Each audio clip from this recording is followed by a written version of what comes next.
Next is about Montreal protocol. अब देखते हैं मॉन्ट्रियल प्रोटोकॉल क्या था। अभी हमने पढ़ा था पहले अभी इंडेक्सेस में कि मॉन्ट्रियल प्रोटोकॉल स्टार्ट कब से हुआ था, कब आया था। अभी पर ये न्यूज़ में क्यों है? जो इंटरनेशनल डे है for the preservation of ozone layer, उसको अभी लास्ट ईयर 16 दिसंबर को सेलिब्रेट किया गया था, जिसका मेजर थीम था that was Montreal protocol @35 global cooperation protecting life on earth. ये आया था 1987 में वियना कन्वेंशन में, and basically it was a protocol of Vienna Convention based upon ozone layer protection, and yes of course India is a party to it. Government scientifics जो industries है, काफ़ी सारे लोग यहाँ पर आते हैं, एक साथ काम करते हैं, और हमें बात करनी है जो ओजोन हमारी जो लेयर है, कुछ सब्सटेंसेस उसको डिप्लीट करते हैं, तो हमें 90% ऐसे सब्सटेंसेस को कम करना। 198 जो यूनाइटेड नेशंस के मेंबर हैं उन्होंने इसको रेटिफाई किया हुआ है, इंडिया ने भी इसको रेटिफाई किया हुआ है। इंडिया और मॉन्ट्रियल का रिलेशन देखते हैं। इंडिया 1992 में इसका पार्टी बना था। जितने भी टारगेट्स थे, India is a very ardent follower of it, and India ने किगाली एग्रीमेंट को भी अप्रूव कर दिया था 2021 में।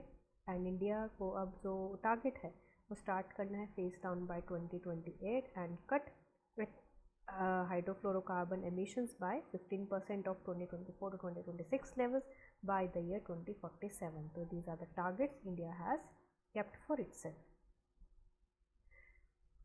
एक इम्पॉर्टेंट अपडेट है यहाँ पर, जो मॉन्ट्रियल प्रोटोकॉल है ये one of the rare treaties है to achieve universal ratification, because ऐसी बहुत कम ट्रीटीज़ होती हैं जहाँ पर यूनिवर्सली सभी पार्टीज मेंबर स्टेट्स हैं उसको रेटिफाई करें। अब देखते हैं किगाली एग्रीमेंट क्या था। इंडिया ने जिसको रेटिफाई किया था 2016 में ये आया था, और 2019 में इम्पोज किया गया था।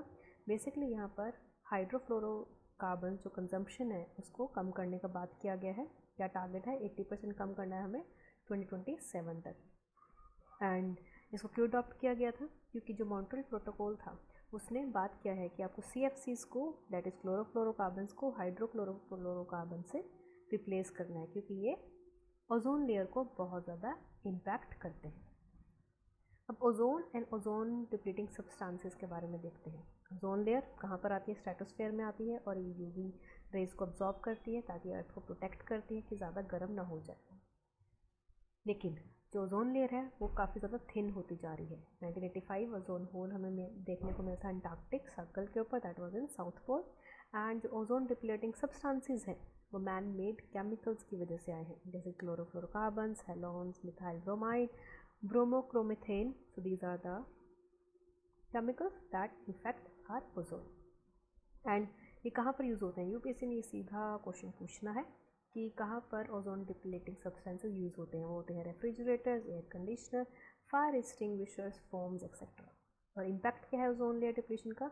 ये स्किन कैंसर को करता है, क्रिएट करता है कैटरैक्ट्स को, ह्यूमन इम्यून सिस्टम को बढ़ाता है, कमज़ोर करता है, एग्रीकल्चर प्रोडक्टिविटी डिक्रीज करता है, terrestrial biochemical, geochemical cycles, aquatic life, marine life सबको इम्पैक्ट करता है।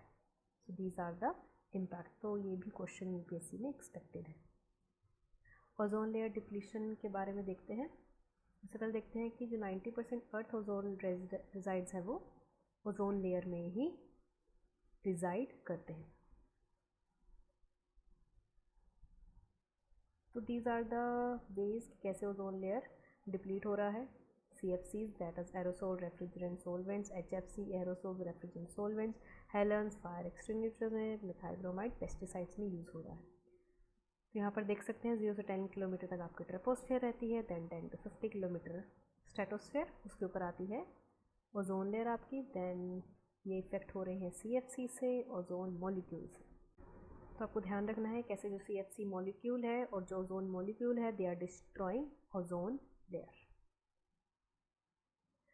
अब इससे रिलेटेड न्यूज़ देखते हैं। ओजोन डिप्लीटिंग गैस इंडेक्स आया है, किसने रिलीज़ किया है? NOAA ने, that is US national oceanic and atmospheric administration ने। ये ओवरऑल स्ट्रेटोस्फेरिक कंसंट्रेशन को ट्रैक करता है कि और कैसे जो ODC है, ओजोन डिप्लीटिंग सब्सटेंसेस हैं, एंड ब्रोमीन है, they are affecting ozone layer, and how it is reaching peak from 1990s। और जो ओजोन कंसंट्रेशन है उसको आप मेजर करते हो थ्रू डॉप्सन यूनिट। की फाइंडिंग्स क्या है? ओवरऑल जो कंसंट्रेशन है मिड लैटिट्यूड स्ट्रेटोस्फीयर में are back to those observe 1980 before ozone depletion was significant.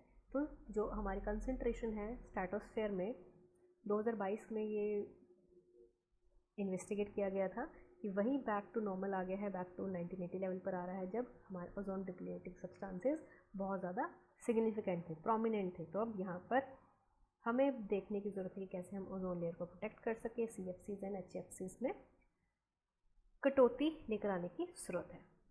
Next is about UN ocean conference. जो सेकेंड UNOC है, इसको होस्ट किया था केनिया एंड पोर्टुगल ने लिस्बन में, एंड यहाँ पर लिस्बन डेक्लेरेशन आया है जिसमें मेजर रिपोर्ट आई है basically our ocean our future call for action. ये हमारा जो ओशन है हमारा फ्यूचर है, तो हमें इसको बचाने की ज़रूरत है। की कमिटमेंट्स देखते हैं। यहाँ पर टारगेट्स गिवन है, जो नेशनल मैरीटाइम जोन्स हैं उसको प्रोटेक्ट करना है और exceeding 30% of national maritime zones by 2030। Plastic pollution को कम करना है, रिन्यूएबल एनर्जी को बढ़ाना है, ओशन एसिडिफिकेशन को चेक में रखना है और ऐसे प्रोजेक्ट्स को फाइनेंस करना है जो इसमें हेल्प करे कम करने में। कार्बन न्यूट्रलिटी को 2040 तक अचीव करना है। जो फर्स्ट इसकी कॉन्फ्रेंस थी 2017 में हुई थी न्यूयॉर्क में, एंड वहाँ पर किसने होस्ट किया था? It was hosted by the governments of Fiji and Sweden. कुछ इंपॉर्टेंट हाईलाइट्स देखते हैं। इंडिया इसका पार्टिसिपेंट्स हैं एंड कमिटेड है obviously coastal clean seas campaign को, एंड इंडिया कोशिश कर रहा है to ban single use plastics. 150 countries है, उन्होंने कोशिश किया है कि ऐसे हम वेज लेकर आएँ ताकि हम ओशन इमरजेंसी जो हो रही है उसमें सपोर्ट करें, और जो हमारा सस्टेनेबल डेवलपमेंट गोल 14 है लाइफ बिलो वाटर, उसको प्रोटेक्ट करें। इवन जो सस्टेनेबल डेवलपमेंट जो यूनाइटेड नेशन डिकेड है for of ocean science for sustainable development that is 2021 से 2030, ये भी इन लाइन्स के गोल्स को हम अचीव कर सकें। Implementing Paris climate deal and Glasgow climate pact को भी हम बीच में लेकर आ रहे हैं ताकि हमारा ओशन रेजिलिएंट हो सके, एंड हमें टारगेट देने 30% ग्लोबल ओशन को 2020 तक प्रोटेक्ट करना है। यूनेस्को ने लॉन्च किया its state of ocean report pilot edition during this event. Next is about innovation road map of the mission integrated bio refineries. तो इंडिया ने innovation road map of integrated bio refineries को launch किया है at global clean energy action forum. अभी देखते हैं ये bio refineries का जो प्रोजेक्ट है ये बेसिकली है क्या।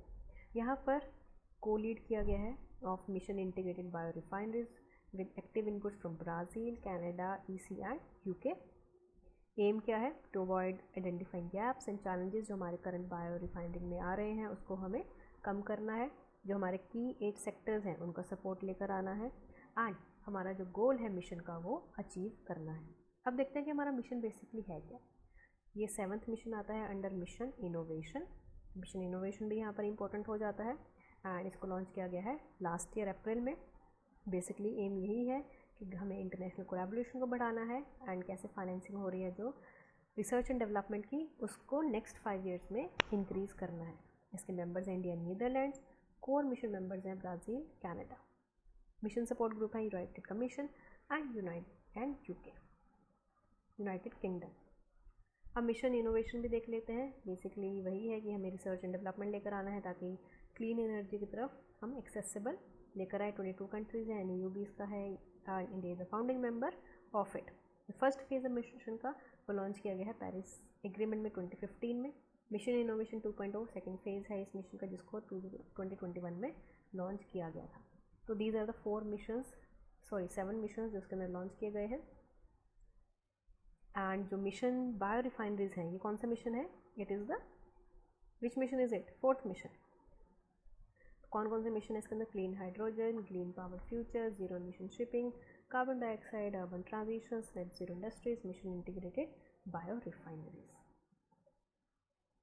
अभी हम सिर्फ प्रीलिम्स पॉइंट ऑफ व्यू से देख रहे हैं। इसका जो टारगेट है कि 10% फॉसिल फ्यूल को कम करना है, chemical materials with bio alternatives by 2030। These are the priority sectors, 3 pillars. Funding opportunities जो है वो भी लॉन्च किया गया है। National funding opportunity of sustainable aviation fuels भी लॉन्च किया गया है, and hydrogen valley platform launch किया है जो कि fuel cell and hydrogen joint undertaking ने इसको लॉन्च किया है। बेसिकली ये ग्लोबल इनिशिएटिव है जो हाइड्रोजन की डिमांड एंड सप्लाई को चेक करेगा, हेल्प करेगा on site generation and utilization में। Utilize the renewable resources effectively and water access areas with geographical identity, अपने अपने जोग्राफिकल एरिया के अनुसार रिन्यूएबल एनर्जी की जो रिक्वायरमेंट है उसको आइडेंटिफाई करेगा। Next is Mission Life, lifestyle for environment, that is important.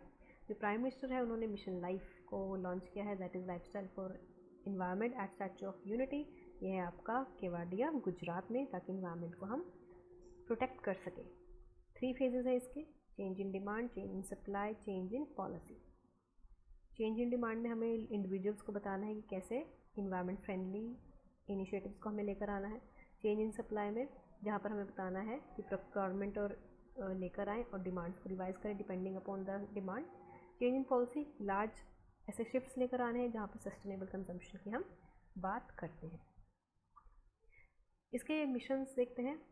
एक तरह से ग्लोबल मास मूवमेंट है जहाँ पर हम इंडिविजुअल को नज कर रहे हैं, उनको पोक कर रहे हैं कि आप आओ इन्वायरमेंट का प्रोटेक्शन करो। बेसिकली ये कंसेप्ट UNFCCC ग्लासगो में आया था 2021 में। और इसका टारगेट क्या है, 1 बिलियन इंडियंस को मोबिलाइज करना है एंड अदर ग्लोबल सिटीजन्स को, ताकि वो कलेक्टिव एक्शंस ले सकें इन्वायरमेंट को प्रोटेक्ट करने के लिए। इसका जो टाइम पीरियड है दैट इज 2022 से 2027।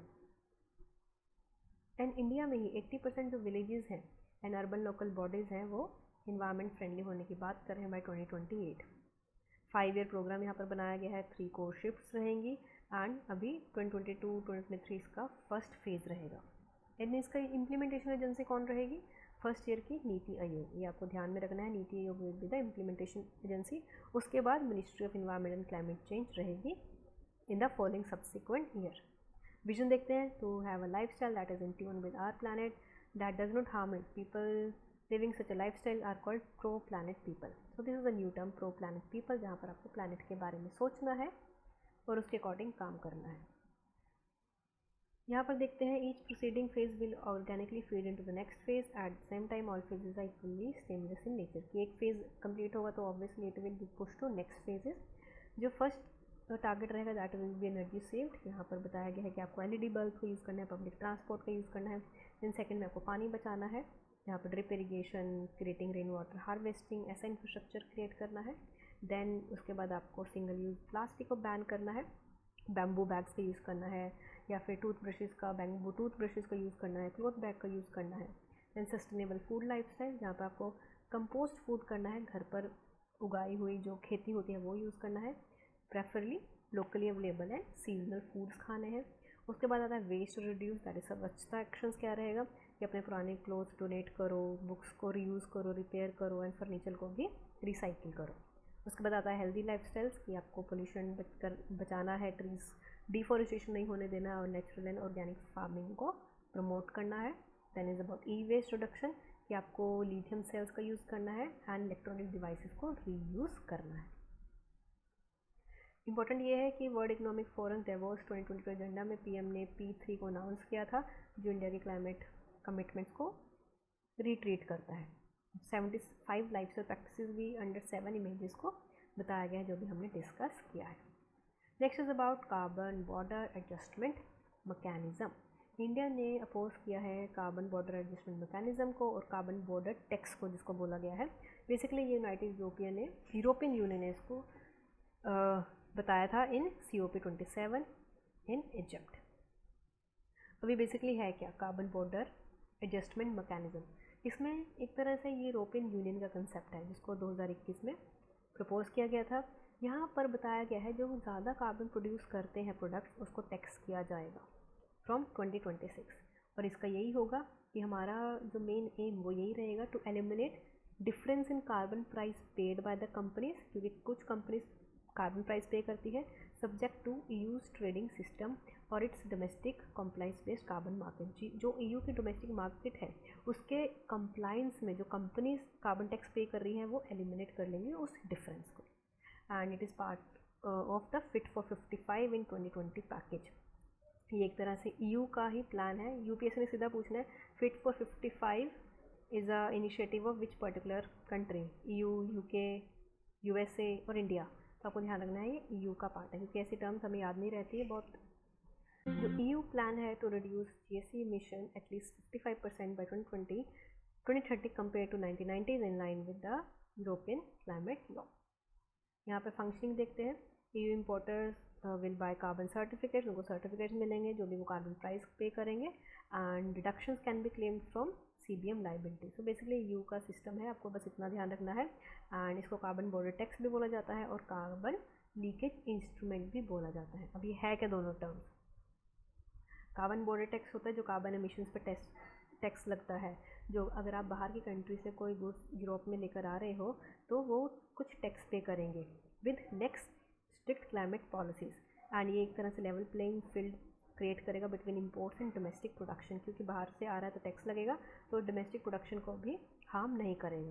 कार्बन लीकेज क्या है?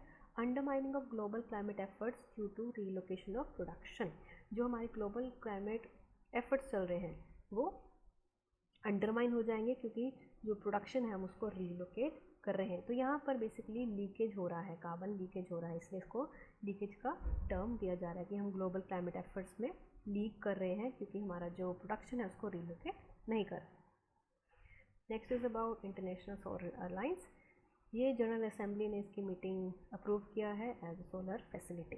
एक तरह से पेमेंट गारंटी मैकेनिज्म यहाँ पर लेकर आया है ताकि इन्वेस्टमेंट हो सके सोलर प्रोजेक्ट्स में। इसके दो फाइनेंशियल कंट्रीब्यूटर्स रहेंगे, that are solar payment guarantee fund and solar insurance fund. Objective ये रहेगा कि हमें अनडिजर्व मार्केट जो है अफ्रीका में, वहाँ से कैपिटल इनफ्लो आ सके। एंड इंडिया एंड फ्रांस को री इलेक्ट किया गया है एज प्रेसिडेंट एंड को प्रेसिडेंट रिस्पेक्टिवली, क्योंकि इंडिया एंड फ्रांस का ही इनिशिएटिव है सोलर अलायंस। स्टार्ट कहाँ से हुआ था? ये जब हमारी पेरिस क्लाइमेट डील हुआ था 2015 में, उसके बाद इसको लेकर आया गया था। इसमें बात किया गया था जो कंट्रीज़ ट्रॉपिक ऑफ कैंसर और ट्रॉपिक ऑफ कैप्रिकॉर्न के बीच में आ रही हैं, ये सोलर, इनको सनशाइन कंट्रीज़ बोला गया है। तो बेसिकली यहाँ पे सबसे ज़्यादा सन लाइट अवेलेबल है, तो हमें सोलर पावर प्रोडक्शन को बढ़ाना चाहिए। एंड इसका जो ऑब्जेक्टिव है टुवर्ड्स 1000 स्ट्रैटेजीज, ये हमें $1000 बिलियन को मोबिलेट करना है for investment in solar energy institutions by 2030। Solar energy access देना है 1000 मिलियन पीपल को ग्रीन एनर्जी सॉल्यूशंस को यूज़ करते हुए, and 1000 gigawatt of solar energy भी इंस्टॉल करना है। 92 कंट्रीज़ ने इसको साइन कर दिया है। जो countries tropic of cancer and tropic of Capricorn के बाहर है वो कंट्रीज़ भी इसका पार्ट हैं, और आपको ध्यान रखना इंडिया इज़ अ मेंबर, क्योंकि इंडिया का ही ये इनिशिएटिव है। जो यूनाइटेड नेशन जनरल असेंबली है उसने ऑब्जर्वर स्टेटस दे दिया था इंडिया इंटरनेशनल सोलर अलायंस को 2021 में। एंड इस तरह से ये एपेक्स डिसीजन मेकिंग बॉडीज़ रहेगी। यहाँ पर technology and application resource centre भी रहेगा to support capacity building efforts. ISA solar fellowship भी रहेगी फॉर मिड करियर प्रोफेशनल्स के लिए। One sun one world one grid initiative भी है जहाँ पर collective interconnected renewable energy resources का इकोसिस्टम को बनाया गया है। ये भी लॉन्च किया गया है in partnership of in ISA and World Bank group.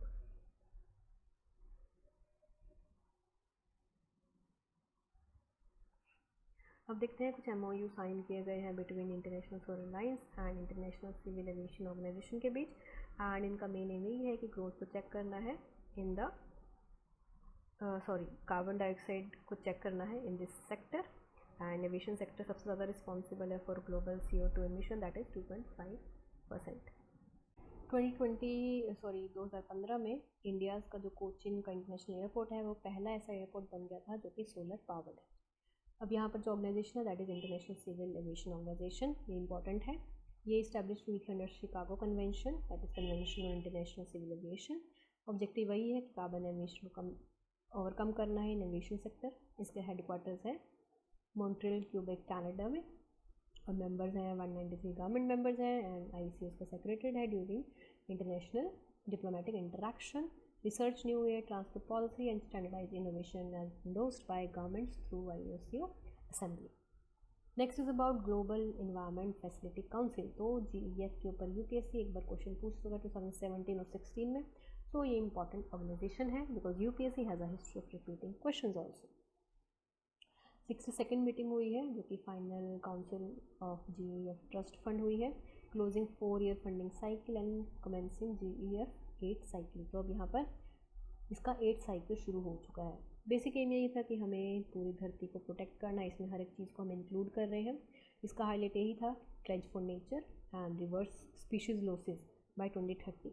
तो हमें ऐसी अब जो बायोडाइवर्सिटी उसको प्रोटेक्ट करना है बाय 2030। कुछ कॉन्ट्रीब्यूशन भी यहाँ पर हुए हैं 5.33 billion for GEF8 replenishment period, जो कि स्टार्ट हुआ था जुलाई 2022 टू जून 2026, ताकि जो क्लाइमेटिक एंड नेचर टारगेट्स हैं वो मिटिगेट हो सके।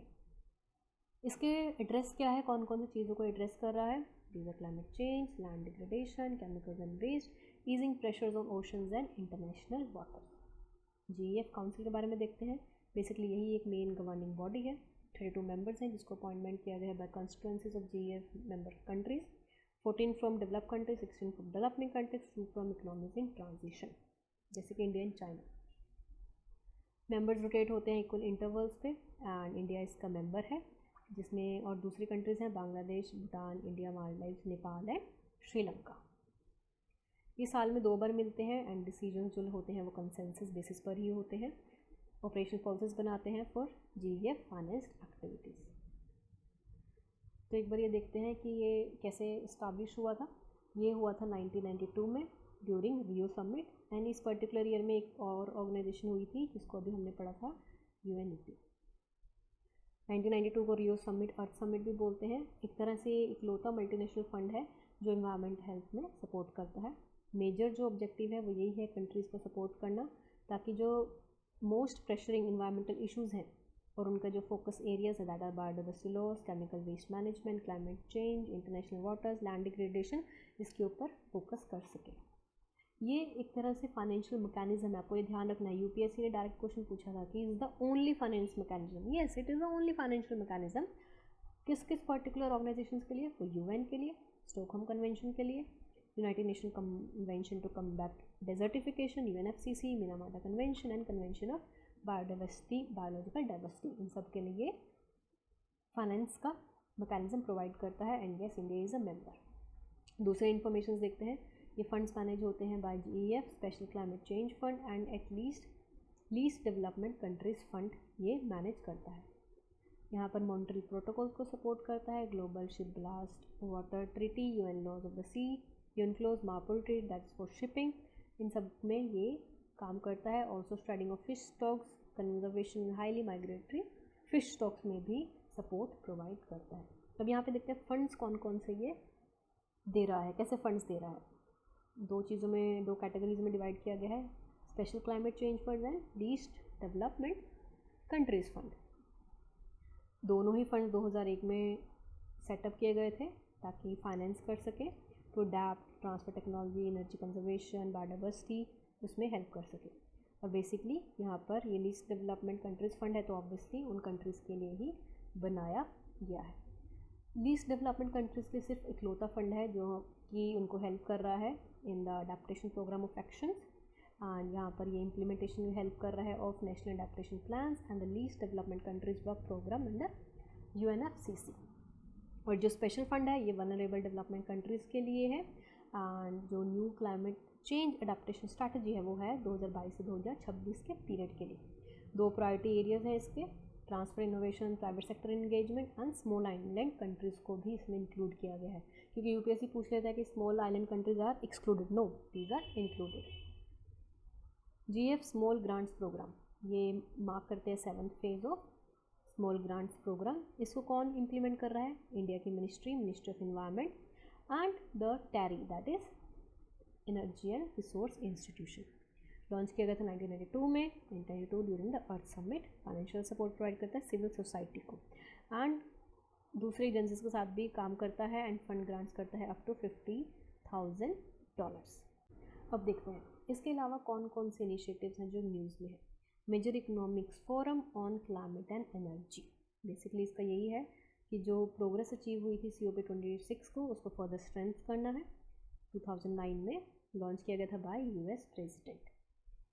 मेजर पार्टिसिपेंट्स हैं Australia, Brazil, Canada, EU, France, Germany, India, Japan and UK। Yes, India is a member of it, आपको ध्यान में रखना है। And 80% of global GDP and global green house gas emission में भी ये अकाउंट करता है। अब इसने कौन कौन से इनिशिएटिव्स को अनाउंस किया है? Global methane pledge, energy pathway, यह भी हमने पढ़ा था। Collected 2030 zero emissions vehicle goal and green shipping challenge, clean energy technology demonstration challenge and जो फूड सिक्योरिटी है उसको इन्हांस करने के लिए बाय इन्हांसिंग फर्टिलाइज़र एफिशिएंसी, क्योंकि पेस्टिसाइड्स ना हो, in fact that is based upon biodegradable या फिर कंपोस्ट।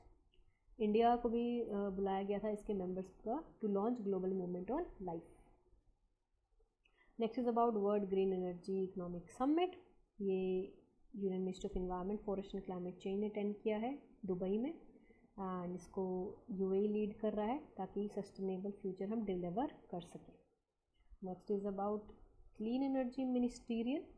ये बेसिकली इंडिया होस्ट कर रहा है एंड यहाँ पर कुछ सेक्टर्स के ऊपर फोकस किया गया है, that is clean power, green steel and hydrogen. 29 member countries हैं, obviously focus on clean energy. Next is about green clean energy action forum. यहाँ पर ये हुआ है पिट्सबर्ग यूएस में, एंड ये फर्स्ट ऐसी मीटिंग है जहाँ पर 30 कंट्रीज़ पार्टिसिपेट करेंगी। Joint convening of the 13th energy ministerial and 7th mission innovation ministerial hosted by US Department Energy and Carnegie Mellon University. Next is Science Based Target Initiative, that is SBTI. Partnership है ये between CDP जो कि एक non profit organisations है and WRI that United nation global compact world resource institution and world wide fund for nature. तो 3 institutions यहाँ पर है जो कि क्लाइमेट एक्शन के ऊपर फोकस कर रही हैं बेसिकली प्राइवेट सेक्टर्स में, एंड इसका यही टारगेट है कि हमें 1.5 डिग्री सेल्सियस कैंपेन को ध्यान में रखना है। एंड ग्लोबल कोलिशन को बुला रही है united agencies, business industries to mobilise कि हमें net zero science based targets लेकर आने हैं। Next is about zero emission vehicle transition council. ये भी ग्लोबल फोरम है, 2020 में इसको लॉन्च किया गया था। एक्सेलरेट करें ताकि हमारा ग्लोबल ट्रांजिशन हो सके to zero emission vehicle. COP26 में इंडिया ने इसको रिप्रेजेंट किया था, एंड इंडिया में कौन रिप्रेजेंट हुआ था, दैट वाज नीति आयोग, उन्होंने इसमें पार्टिसिपेट किया था। रिप्रेजेंटेटिव्स को लाया गया है ताकि जितने भी मेजर चेंजेस हैं टू एड्रेस चैलेंज कर सकें इस this particular sector. Leaders in climate change management, national institute of urban affairs and world resource institution ने इसको इकट्ठा एक साथ लॉन्च किया था। प्रैक्टिस बेस्ड लर्निंग प्रोग्राम है। मेन एम यही है कि कैसे अर्बन प्रोफेशनल्स को हम साथ में लेकर आ सकें और कैपेसिटी बिल्ड कर सकें। 5000 प्रोफेशनल्स रहेंगे। एडमिनिस्ट्रेटिव इंस्टीट्यूट मैसूरू ये पहली ऐसी डिलीवरी पार्टनर बनी है of leaders in climate change management, तो आपको ये ध्यान में रखना है। Next is about green events tool. ये गल्फ ऑर्गेनाइजेशन है for research and development, UNFCCC इसका सेक्रेटरीट है, एंड UNEP ने भी एक ऑनलाइन ग्रीन इवेंट्स टूल को लॉन्च किया है जो कि इको फ्रेंडली इवेंट्स को लॉन्च करेगा। First introduced at the COP26 Glasgow में स्कॉटलैंड में, एंड एम यही है तो हमें जो नेगेटिव इम्पैक्ट्स है इवेंट्स की जैसे कार्बन फुटप्रिंट्स है उसको कम करना है। Next is about global climate observing system. ये एक तरह से इम्प्लीमेंटेशन प्लान है जिसको रिलीज़ किया है WMO ने। आइडेंटिफाई करेगा कि कैसे अर्थ ऑब्जर्वेशन में जो गैप है हमें उसमें इम्प्रूवमेंट करने की ज़रूरत है। को sponsored by WMO, international intergovernmental oceanographic commission, UNEP and International Science Council. Next is Global Alliance for Industry Decarbonization. International renewable energy agency है जो कि को फाउंडिंग पार्टनर्स है Simons energy and 13 other companies हैं जैसे Tata and steel, Jindal steel works have launch global alliance for industry decarbonisation. Basically steel industry में कैसे हम कार्बन का इम्पैक्ट कम कर सकते हैं through reduction in anthropogenic activities को इसमें लॉन्च किया गया है, एंड ये फॉर्म हुआ है under Bali declaration. Strengthen and coordinate action by industrial stakeholder, and जो फर्स्ट मीटिंग है वो UNFCCC COP27 में होगी। Okay, the next topic is about climate mitigation and adaptation. We will see government of India ने क्या initiatives लेकर आया है to mitigate climate change and what are the policies and India's goals and pledges to mitigate climate change. India ने अपने national determined contributions को update किया है जो कि UNFCCC के अंदर आता है। पहले देखते हैं NDCs होते क्या हैं। ये पोस्ट 2020 क्लाइमेट एक्शंस हैं जो कि पेरिस क्लाइमेट एग्रीमेंट में हर एक कंट्री ने जितनी भी पार्टीज़ हैं टू द एग्रीमेंट उन्होंने डिसाइड किया था। ग्लासगो क्लाइमेट पैक्ट भी आया था इसमें जो कि साइन किया गया था बाय द कंट्रीज़, एंड इसमें कहा गया था कि आपको अपने NDCs डिफाइन करने हैं, उनको स्ट्रेंथन करना है। यहाँ पर बेसिकली बात किया गया था ग्रीन हाउस गैस एमिशंस को कम करने के लिए एंड ऐसी टेक्नोलॉजीज़ बनाने के लिए दैट आर रेजिलिएंट। ऑल्सो हर 5 साल में अपने टारगेट्स को रिविजिट करना है एंड देखना है कि क्या ये सही तरीके से काम कर रहे हैं, नहीं कर रहे हैं, तो अपने प्रोग्रेस के according we have to make suitable changes in it. एक पेरिस एग्रीमेंट में एक मैकेनिज्म था जिसको रैचिंग मैकेनिज्म बोलते हैं, जहाँ पर कंट्रीज़ अपने प्लेजेस को रिवाइव करेंगी और मोर एम्बिशियस बनाएंगी हर 5 साल में। इंडिया ने जो पहला अपना गोल था वो 2015 में सबमिट किया था and these are the days जो इंडिया ने अब नए गोल्स अपडेट किए हैं। उन्होंने बताया है कि इंडिया के जो प्रेजेंट सर्कमस्टांसिस हैं उसको देखते हुए और जो प्रिंसिपल है कॉमन बट डिफरेंशिएटेड रिस्पॉन्सिबिलिटीज़, उनको देखते हुए मद्देनज़र रखते हुए इंडिया ने ये अपने गोल्स को सामने रखा है। कौन कौन से गोल्स हैं? वही नेट ज़ीरो टारगेट अचीव करना है बाय 2070, नॉन फॉसिल फ्यूल की कैपेसिटी को बढ़ाना है by 50 gigawatt by 2030, 50% energy requirements renewable energy से आनी चाहिए एंड कार्बन एमिशन कम करने हैं by 1 million tons till 2030, carbon intensity कम करनी है बाय 45%। इंडिया ने टारगेट्स को अपने रिवाइव किया है एंड शेयर किया है नॉन फॉसिल फ्यूल्स के टारगेट्स को बढ़ाने के लिए।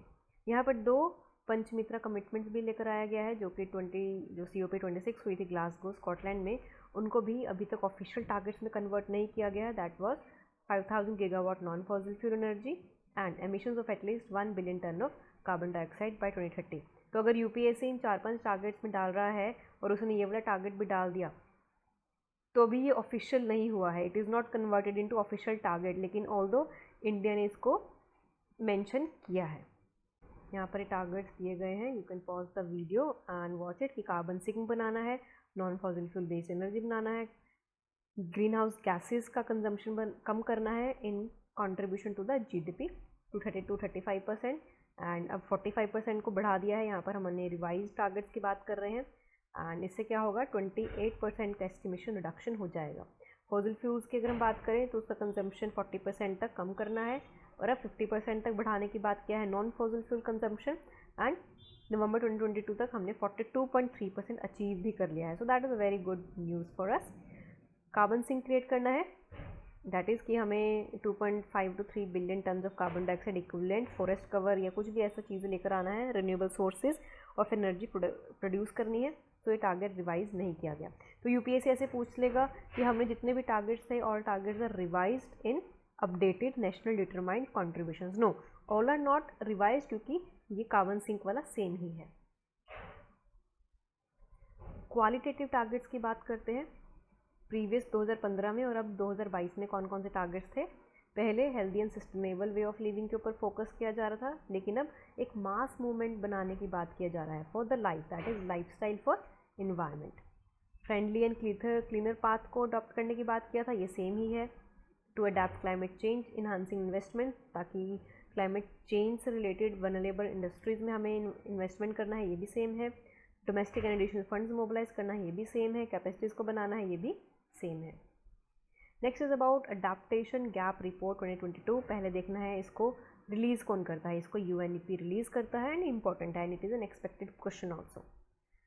जो रिपोर्ट का टाइटल था that was too little too slow climate adaptation, failure puts world at risk. अब प्रिंसिपल्स फॉर देखते हैं for locally led adaptation. The global commission on adaptation ने इसको डेवलप किया है। इसमें इस्टेब्लिश किया गया है ये नीदरलैंड के द्वारा एंड 22 अदर कंट्रीज़ ने इसमें पार्टिसिपेट किया है एंड इंडिया भी इसका पार्ट है। बेसिकली यही है कि कैसे पॉलिटिकल विजिबिलिटी हमें लेकर आनी है कि हमें पॉलिटिकल स्टेज पर शो करना है क्या क्लाइमेट चेंज से इफेक्ट यहाँ पर देखने को मिल रहे हैं। जो प्रिंसिपल्स हैं वो 2021 क्लाइमेट अडेप्टेशन समिट में लॉन्च किए गए थे और अडेप्टेशन कम्युनिटी को गाइड करने की बात कर रहे थे ताकि हम अडेप्टिंग न्यू टेक्नोलॉजीज़ की तरफ जा सकें। लोकल पार्टनर्स को भी इसमें इन्वॉल्व करने की बात की जा रही है। 10 में से 8 कंट्री से इसमें पार्टिसिपेट किया है एंड बोला है कि at least 1 national adaptation planting instrument होना चाहिए, जिसमें से 84% पार्टीज हैं UNFCCC की। फाइनेंस फ्लोज को बढ़ाने की बात किया गया है, लेकिन ये अभी हमें कम पड़ रहा है। $17 मिलियन का भी गैप आ रहा है, ये हमें $100 बिलियन का कॉन्ट्रीब्यूशन चाहिए। अडेप्टेशन फाइनेंस गैप भी रहेगा क्योंकि ये 5 to 10 टाइम्स ग्रेटर है than current international adaptation financial flow, क्योंकि जो डेवलप्ड कंट्रीज है they are not contributing enough, that is why यहाँ पर गैप आ रहा है। UNEP इसके बारे में हम ऑलरेडी डिस्कस कर चुके हैं, पहले आर्टिकल में डिस्कस किया था इसके बारे में, 1972 में लॉन्च किया गया था। United nation conference on human environment में स्टॉकहोम में हुई थी 1972 में। Yes, India is a member and ये अम्ब्रेला UN 2030 एजेंडा में भी हेल्प करता है, सस्टेनेबल डेवलपमेंट गोल्स लेकर आया है और इसका चेयरमैन डायरेक्टर है vice executive director. Voluntary contribution depend करता है वॉलंटरी कॉन्ट्रीब्यूशन पे, जो कि इसका 95% इनकम रिसोर्स है। अब इस कौन कौन से एग्रीमेंट्स को ये एडमिनिस्टर करता है? These are Bonn convention, Basel convention, Rotterdam convention and Minamata convention. Minamata convention is on mercury, then Stockholm convention persistent organic pollutants, then biodiversity convention 1992, Vienna convention for ozone layer, then आपका CITES है 1993 for the endangered species of flora and fauna, Rotterdam convention is for pesticides and international trace hazardous use of, then Basel convention is of hazardous waste and their disposable 1989, then Bonn convention is related to the conservatory of migratory species। कौन कौन सी reports को publish करता है UNEP? Global environment outlook report, adaptation report, triple emergency, cooling emission and policy synthesis report, जो कि cooling emission and policy synthesis report के साथ में मिलकर ये रिपोर्ट रिलीज़ करता है। एक नई टर्म को यहाँ पर डिस्कस किया जा रहा है, ऑल्दो ये टर्म पुरानी है, दैट इज़ एमिशन गैप। अब एमिशन गैप क्या होता है? गैप होता है जो कंट्रीज़ ने प्लेजेस लिए हैं कि अपने ग्रीन हाउस गैस एमिशन को कम करेंगे और कितना उन्होंने अभी अचीव किया है टारगेट, तो उसके जो गैप है उसको हम एमिशन गैप बोलते हैं। क्योंकि एवरेज टेम्परेचर हमें बताया है 2.2 डिग्री सेल्सियस का बनाना है, बट प्रेफरेबली 1.5 डिग्री सेल्सियस है by the end of this century, लेकिन ये टारगेट अभी अचीव नहीं हुआ है, इसलिए यहाँ पर एमिशन गैप है। तो यहाँ पर कुछ फाइंडिंग्स देखते हैं फॉर एमिशन गैप रिपोर्ट कि हमें लिमिट करना है ग्लोबल वार्मिंग को, ये ऑलरेडी हम डिस्कस कर चुके हैं। Next is about carbon capture utilisation and storage, initiative of CCUS in India. National centre for excellence है जिसको 2 एजेंसीज ने बनाया है, IIT Bombay and JNCSR Bengaluru. ये फैसिलिटेट करेंगे, कैप्चर करेंगे, मैप करेंगे कैसे करंट जो रिसर्च एंड डेवलपमेंट है एंड इनोवेशन एक्टिविटीज़ है in this domain, and it is helping networks of researchers including industries and stakeholders. Mission Innovation Challenge on CCUS ताकि हमें इनेबल करें near zero carbon dioxide emission for power plants and carbon intensive industries. Accelerating CCC technologies ताकि इसमें R&D लेकर आएँ, innovation लेकर आएँ ताकि कॉस्ट इफेक्टिव टेक्नोलॉजीज़ को बना सकें। लेकिन ये लॉन्च किसने किया है? It has been launched by NITI Aayog. तो यहाँ पर इसका पॉलिसी फ्रेमवर्क है, that is not relevant for prelims perspective but you should know the goal of it. तो इन्होंने टेक्नोलॉजीज ऐसे लेकर आए हैं ताकि carbon dioxide from flue gas ये हटा सके एंड वहाँ पर रिसाइकलिंग हो कार्बन डाइऑक्साइड यूटिलाइजेशन का एंड उसका परमानेंट स्टोरेज ऑप्शंस लेकर आ सके ताकि कार्बन सीक्वेंसिंग हम कर सकें। तो यहाँ पर बताया गया है कि कैसे कार्बन डाइऑक्साइड को आप सीक्वेंस कर सकते हो। अगर आप CO2 को कार्बन और डाइऑक्साइड को कैप्चर करोगे तो उसको बायोमास फील्ड पावर स्टेशन में करोगे, इंडस्ट्रियल फैसिलिटीज़ में करोगे या फिर डायरेक्टली एयर से करोगे। उसके बाद या तो वो यूज़ करोगे एज अ रिसोर्स और feedback to create production services, या फिर उसको ट्रांसपोर्टेशन में भी यूज़ कर सकते हो। उसके बाद उसका स्टोरेज भी कर सकते हो अंडरग्राउंड जियोलॉजिकल फॉर्मेशंस में ताकि वो लीक आउट ना हो और इन्वायरमेंट में दोबारा ना जाए। अब फ्लू गैस क्या होती है? UPSC ने सीधा ये क्वेश्चन पूछना, अभी टर्म आ गई है न्यूज़ में, न्यू टर्म है फ्लू गैस। फ्लू गैस वो होते हैं जो प्रोड्यूस होते हैं जब कोल, ऑयल, नेचुरल गैस या कोई वुड या कोई भी फ्यूल होता है वो इंडस्ट्रियल फर्नेसेस में कंबस्ट किया जाता है और वहाँ पर एक पावर प्लांट का स्टीम जनरेटिंग बॉयलर होता है और अदर लार्ज कंबस्शन डिवाइसेस होती हैं। तो जब उनका कंबशन किया जाता है तब फ्लू गैस रिलीज़ होती है। जो कार्बन डाइऑक्साइड कैप्चर्ड हम कर रहे हैं उसको हम फ्यूल में कन्वर्ट कर रहे हैं, मीथेन एंड मिथेनॉल में, रेफ्रिजरेंट्स, बिल्डिंग मटेरियल्स में। एंड इसको आप फायर एक्सटिंग्विशर्स में भी डायरेक्टली यूज़ कर सकते हो, फार्मा में, food beverage industry as well as agriculture sector में भी यूज़ कर सकते हो। तो यहाँ पर काफ़ी सारे डिफरेंट कार्बन टेक्नोलॉजीज़ हैं और उनके डिफरेंट एप्लीकेशंस हैं। टेक्नोलॉजी है केमिकल सॉल्वेंट जिसको आप डील कर सकते हो गैस स्टेशंस में that are lean in carbon dioxide, have relatively low pressure such as flue gas steams from power plants. Physical solvent की बात करें, यहाँ पर आप कंसनट्रेशन ऑफ कार्बन डाइऑक्साइड को कंसंट्रेशन प्रेशर बना सकते हो जो कि प्री कंबशन कैप्चर रहेगा। एब्जॉर्प्शन अगर हम टेक्नोलॉजी की बात करें, यहाँ पर moderate to high pressure and moderate carbon dioxide concentration रहेगा in steam, methane, reforming fuel gas में। देन क्रायोजेनिक सेपरेशन की अगर हम बात करें, यहाँ पर वो होगा जब कॉस्ट ऑफ पावर लो होगी।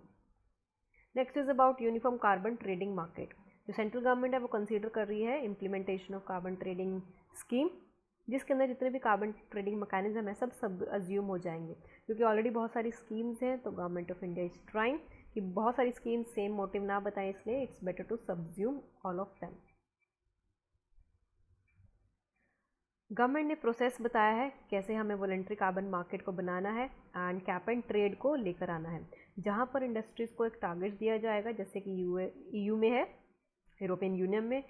एंड कार्बन ट्रेडिंग मैकेनिज्म और कार्बन एमिशन ट्रेडिंग होता क्या है? बेसिकली एक मार्केट बेस्ड सिस्टम होता है जहां पर आप क्रेडिट्स अर्न करते हो, एंड यहाँ पर मॉडल कैप एंड ट्रेड का टारगेट दिया जाता है।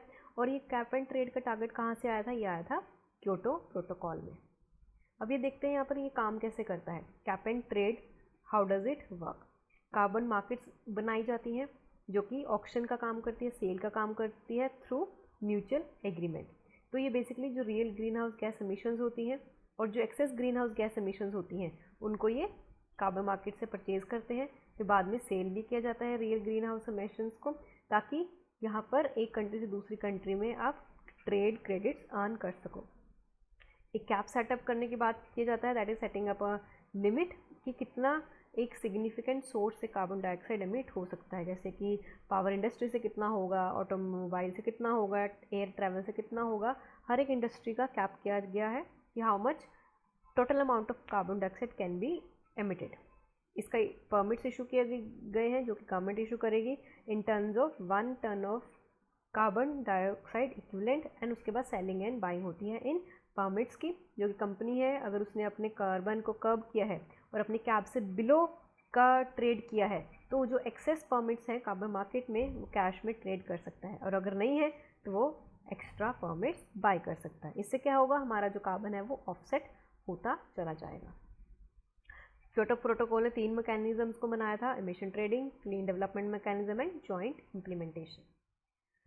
एंड पेरिस एग्रीमेंट में आर्टिकल 6 में बताया गया था कि हमें एक न्यू मार्केट मैकेनिज्म लेकर आना है for non market approaches mechanism, जहाँ पर लोग मार्केट में आकर ट्रेड नहीं कर सकते, that is some kind of unorganised और इनफॉर्मल सेक्टर, और ये नेशनल, इंटरनेशनल, स्टेट लेवल पर भी एग्जिस्ट कर सकता है। एक एग्जाम्पल यहाँ पर दिया है कि 2021 में चाइना ने लॉन्च किया था world largest market for carbon emission trading, तो आपको ध्यान रखना है कि चाइना ने लॉन्च किया था। मार्केट अप्रोचेज देखते हैं। फर्स्ट है internationally transferred mitigation outcome, then sustainable development mechanism. Market mechanism इसके अंदर है जहाँ पर कंट्रीज़ को डायरेक्टली या बायलैटरल कॉपरेशन बेसिस पर सेल किए जा रहे हैं extra emission reduction credits, and they have achieved compare to their national NDC target. अगर किसी कंट्री ने अपने NDC टारगेट को अचीव कर लिया है और अपना जो कंट्रीब्यूशन है कार्बन का वो कम किया है, तो जो एक्स्ट्रा क्रेडिट उसने अर्न किया है दैट कैन इनडायरेक्टली दूसरी कंट्री को अलाउ कर सकता है to use them. Market mechanism में भी यही है, यहाँ पर जो ट्रेडिंग एमिशंस हो रहे हैं, रिडक्शन हो रहे हैं इन द वर्ल्ड बाय पब्लिक और प्राइवेट सेक्टर, यहाँ पर पब्लिक और प्राइवेट सेक्टर एक दूसरे के साथ एक्सचेंज कर सकता है। It is not just limited to public sector, यहाँ पर दोनों ही सेक्टर पार्टिसिपेट कर सकते हैं। अभी इंडिया में कौन सा कार्बन मैकेनिज्म चल रहा है? यहाँ पर इंडिया में गवर्नमेंट ऑफ इंडिया ने लॉन्च किया है रिन्यूएबल एनर्जी सर्टिफिकेट्स। ये मार्केट बेस्ड इंस्ट्रूमेंट है जो कि फैसिलिटेट करता है रिन्यूएबल परचेज ऑब्लिगेशंस को बाय ऑब्लिगेटेड एंटिटीज़, एंड इसको अगर आपने 1 सर्टिफिकेट अचीव किया तो that will be equal to 1 MWH and can be bought by voluntarily. And यहाँ पर 2 कैटेगरीज को इंक्लूड किया है, solar and non solar RECs। And ये सिर्फ किसके ऊपर ट्रेड किए जाएंगे? They will be traded only on central electricity regulatory commission which are approved by power exchanges like EEX, that is Indian energy exchange, and power exchange India.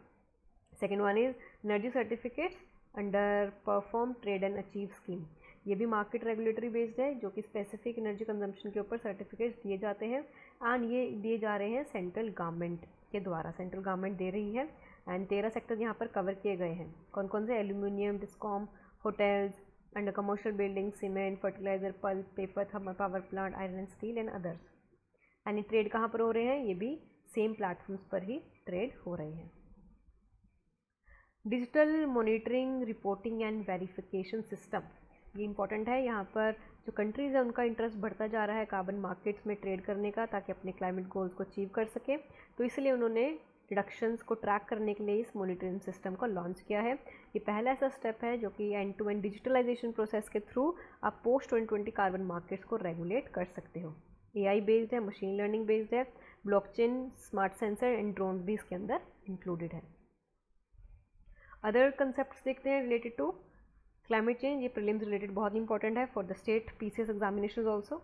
First carbon neutral panchayat, तो पाली के जम्मू में बन गया है India का पहला carbon neutral panchayat.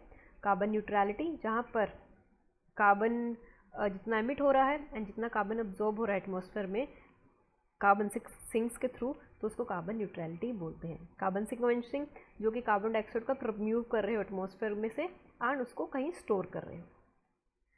Climate tipping points, अब climate tipping points क्या होता है?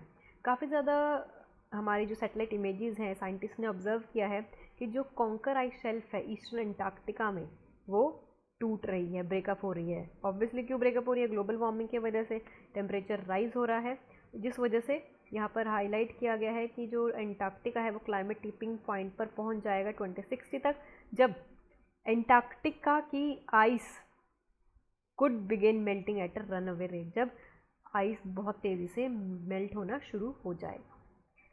क्लाइमेट टिपिंग पॉइंट्स क्या होते हैं कि जहाँ पर एक छोटा सा चेंज भी अर्थ सिस्टम को ख़राब कर सकता है, डिसरप्ट कर सकता है उसका नॉर्मल फंक्शनिंग, एंड जो डैमेज होगा that will B irreversible.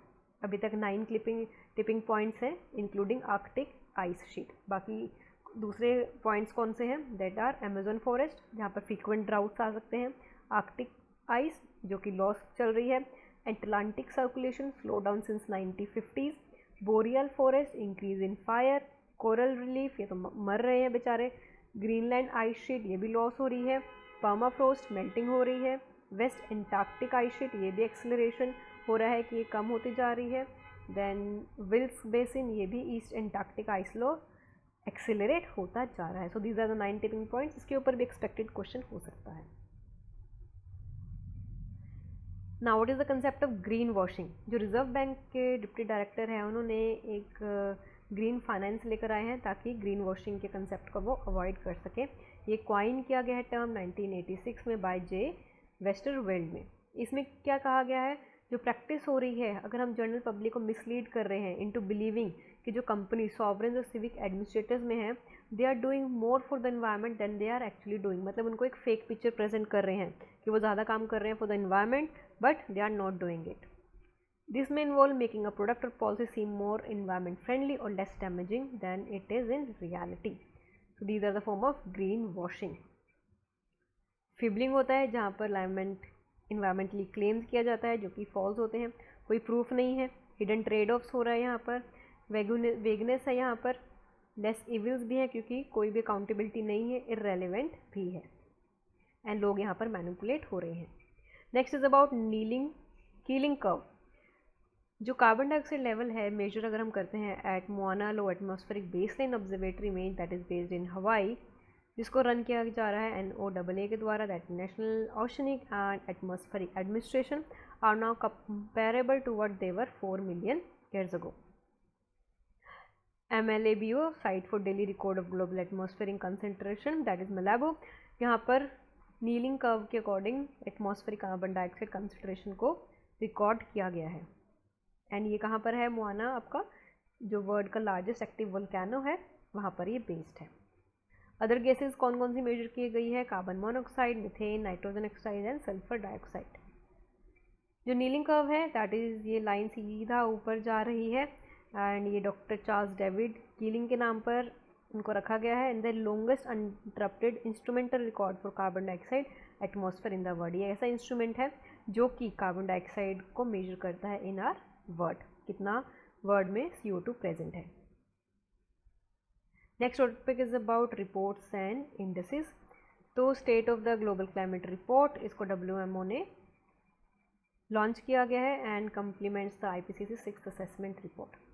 WMO के बारे में देख लेते हैं, इंपॉर्टेंट है, UPSC ऑलरेडी इसके ऊपर क्वेश्चन पूछ चुकी है। ये आया था 1950 में after the ratification of its convention. पहले इसका नाम था इंटरनेशनल मेट्रोलॉजिकल ऑर्गेनाइजेशन, जो कि 1853 में लेकर आया गया था। बेसिकली काम वही है कि अर्थ के एटमॉस्फेयर को इंट्रैक्शन को समझना है between its land and ocean. 193 member states and yes India is a member. Other key information क्या है, सुप्रीम बॉडी है of the world meteorological conference and specialised agency है यूएन की। This is important. यहाँ पर यही बताया गया है कि रिकॉर्ड हाई हुआ है, वाटर मेल्ट हो रहा है, इंडिया की जो इंटायर कोस्ट लाइन है वो बढ़ती जा रही है, पानी बढ़ता जा रहा है ग्लोबल एवरेज से। Countries with the highest number of internal displacements यहाँ पर होगा due to hydrometeorological hazards.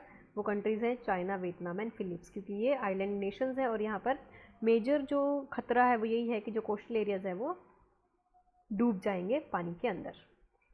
Next is about global ocean observation system report card 2022। ये भी WMO ने रिलीज़ किया है in the partnership with IOC, UNESCO and other GWS partners. जो DWS एक तरह से परमानेंट ग्लोबल सिस्टम है ऑब्जर्वेशन का, modelling and analysis of marine and ocean data.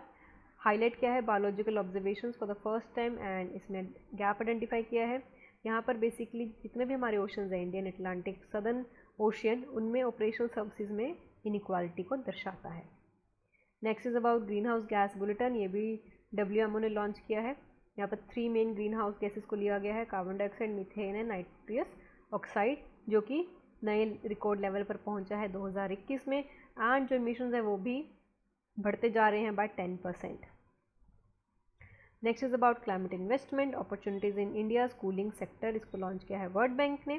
So these are the findings कि बाय 2030 जो लीथल हीट वेव्स हैं वहाँ पर लोग एक्सपोज होते जा रहे हैं। 160 से 200 मिलियन पीपल एक्सपोज होंगे by 2030. By 2030 around 34 million people will face job losses also because of this. By 2037 demanding for cooling is likely to be 8 times more than the current. तब डिमांड होएगी कि हमें ठंडी इलाकों में जाना है या ठंडी चीज़ों का जो हमारा जैसे एसीज हैं, एयर कंडीशनर्स हैं, ऐसी चीज़ों की डिमांड बढ़ेगी। But these are also the causes of green house gas emissions.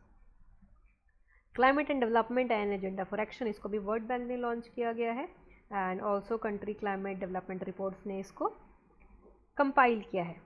ये न्यू कोर डायग्नोस्टिक रिपोर्ट है, climate change and development considerations को इनटेक लेगा एंड बताया जा रहा है कि 34% of global world green house gas emission इससे हो रही है। Next is about nationally determined contribution by 2022। ये UNFCCC ने लॉन्च किया है। यहाँ पर बताया गया है कि जो पार्टीज़ हैं पेरिस क्लाइमेट डील में, उसमें से 24 अपडेटेड और new national determined contribution submit किए गए हैं आफ्टर 2026 COP ग्लासगो में जो हुआ था। Investing in carbon neutrality utopia और द न्यू ग्रीन वे, ये FAO ने लॉन्च किया है। FAO is the united nation agency and European bank for reconstruction and development भी इसमें पार्टिसिपेट कर रहा है। कार्बन न्यूट्रलिटी या net zero carbon dioxide emissions को लेकर आ जा रहा है due to anthropogenic CO2 emissions balanced globally by anthropogenic CO2 removals over a specific period. State of climate action report, इसको रिलीज़ किया है क्लाइमेट एक्शन ट्रैक करने, जो कि एक तरह से इंडिपेंडेंट एनालिटिकल ग्रुप है। कॉम्प्रहेंसिव असेसमेंट प्रोवाइड करता है regarding global gap in climate action. Climate transparency report, इसको रिलीज़ किया है क्लाइमेट ट्रांसपेरेंसी ने एंड यहाँ पर बताया है कि एक तरह से शेयर्ड मिशन है race to the top in climate action in G20 countries through enhance transparency. Basically G20 countries का है, क्योंकि ये countries 3.4 of the world's carbon emission में कंट्रीब्यूट करते हैं। 6 G20 कंट्रीज़ हैं including India did not sign the global methane pledge, वो हम ऑलरेडी पढ़ चुके हैं। ग्लोबल कार्बन बजट 2022 रिपोर्ट, ये भी ग्लोबल कार्बन प्रोजेक्ट ने रिलीज़ किया है in partnership with International Geosphere Biosphere Program, International Human Dimensions Program and on Global Environment Change, World Climate Research Program and Diversitas। Basically एक complete picture बताई गई है global carbon cycle की।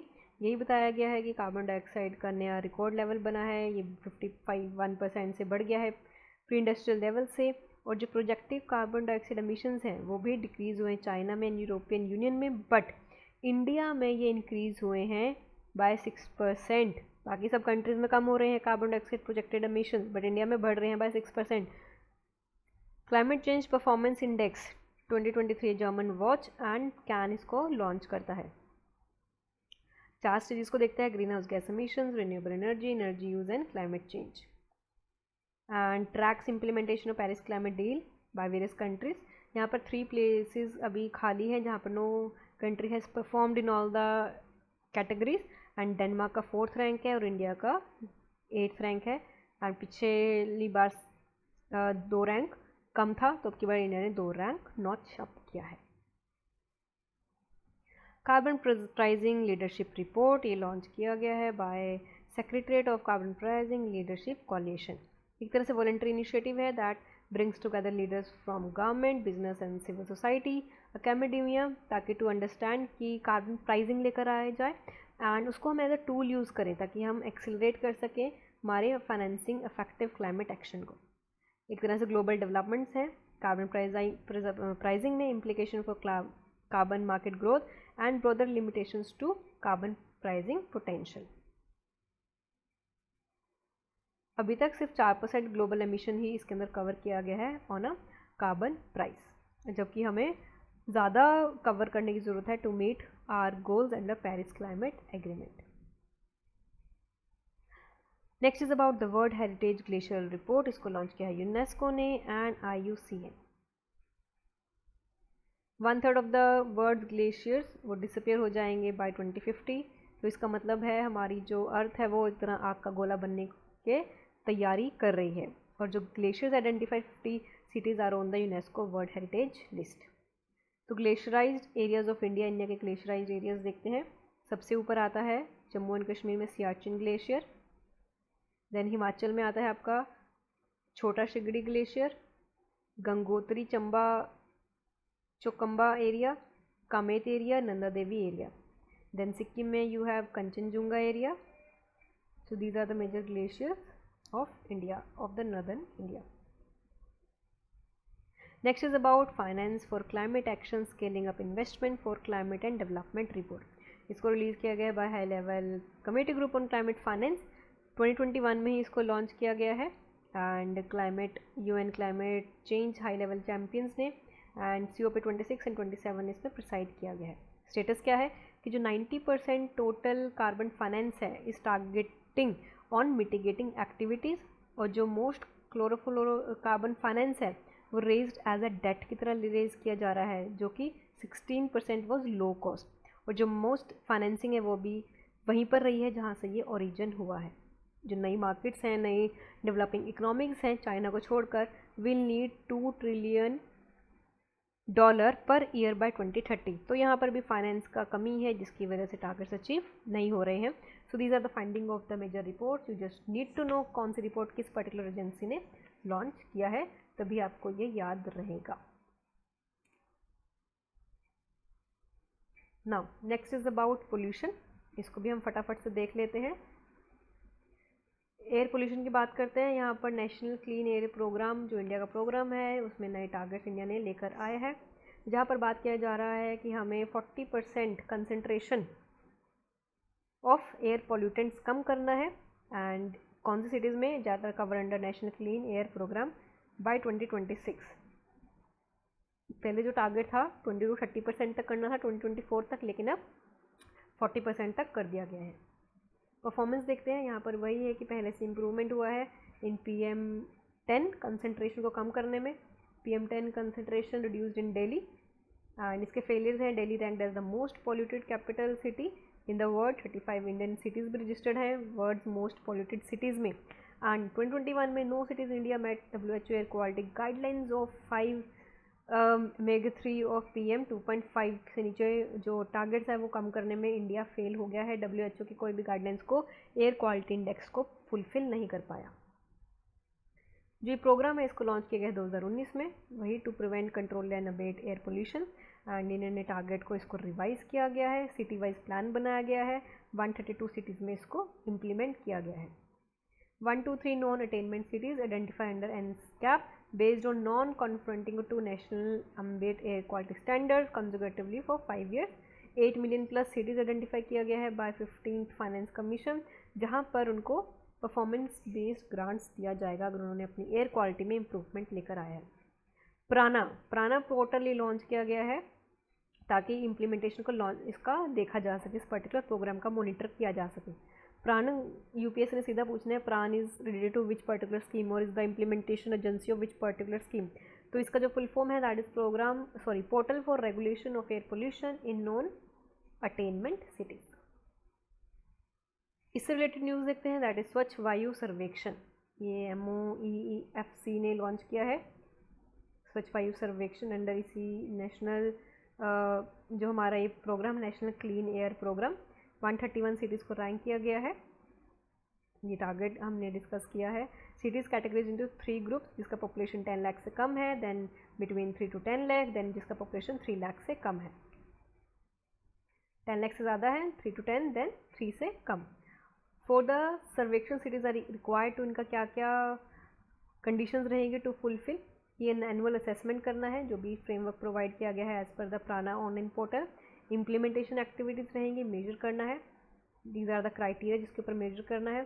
Solid waste management, road dust management, management of construction, demolition waste, control of vehicular pollution and industrial pollution.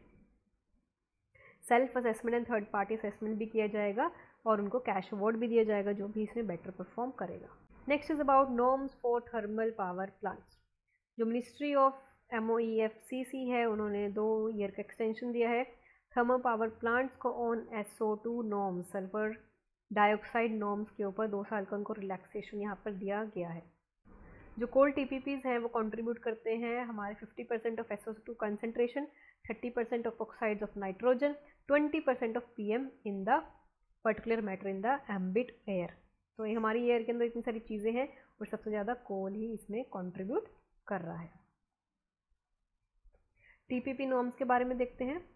2015 में launch किया गया था। Particular matter, sulphur dioxide, nitrogen oxide and mercury and water use for coal based TPPs।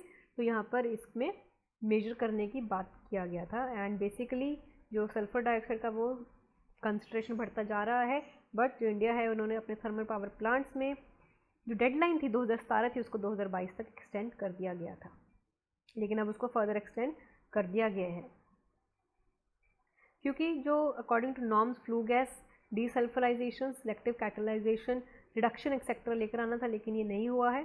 एक नई technologies का use करने की बात कर रहे थे ताकि हम सल्फर डाइऑक्साइड को जहाँ से वो रिलीज़ हो रहा है सोर्स से जो उसका है वहीं पर उसको ख़त्म किया जाए, जैसे एग्जॉस्ट फ्लू गैस है of fossil fuel power plant कि जहाँ से वो सोर्स आ रहा है वहीं पर उसको ख़त्म कर सकें, ये उसका मेजर एम था।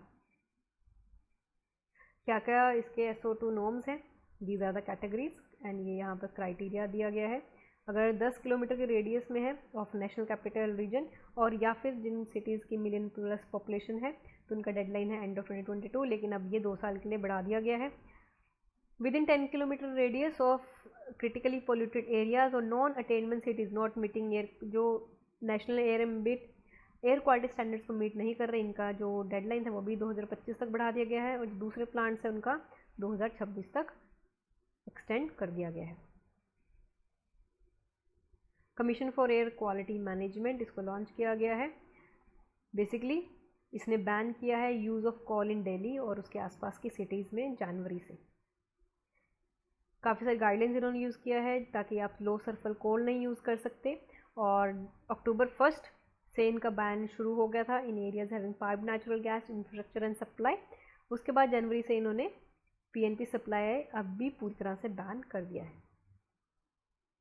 Commission for air quality management के बारे में देखते हैं। स्टैट्यूटरी बॉडी है जो कि इस्टेब्लिश किया गया है under commission for air quality management in national capital region and adjoining area act 2021 और ये एक ऑर्डिनेंस के थ्रू इस्टेब्लिश किया गया था जिसको हेड कर रहे हैं with at least 15 years experience in the field of environment and pollution और 25 years of administrative experience के चेयरपर्सन है एंड अपील कर सकते हैं आप इनके डायरेक्ट इसके ऑर्डर्स के अगेंस्ट कहाँ पर, नेशनल ग्रीन ट्रिब्यूनल पर। रिसर्च, मॉनिटरिंग, प्लानिंग, ये इसके 3 फंक्शंस हैं।